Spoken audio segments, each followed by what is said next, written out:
Hello, my name is Aika Miyazawa. I'm from Shorin Global High School. I'd like to start my speech. First, I would like to respond to my opponent's argument. He said that if there's a law, countries will disregard the law, and other countries will attack that country, and there will be a war. However, this is impossible. This will not happen. Because it has been 47 years since mankind was wise enough to go to the moon and back. And right now, there are laws for space. For example, the Outer Space Treaty by the UN. And right now, there are no countries disregarding the law, and most importantly, there are no wars right now, even though there is a law. So it is not happening right now with a law. How could you say it will happen in the future? This will not happen. And next, he said there are other alternatives to solve the problem.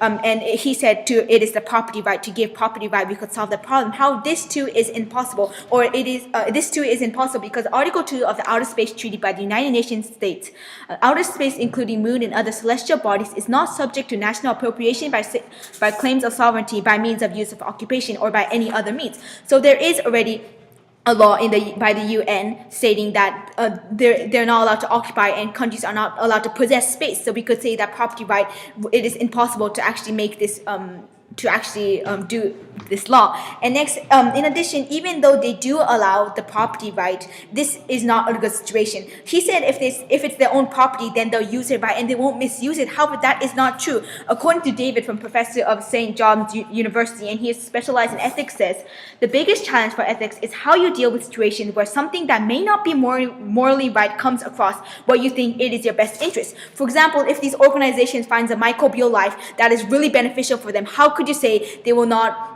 How could you say they won't misuse it? They might take too much of it and break the ecosystem or kill or damage these people. In the worst case scenario, they could use these microbial life to they could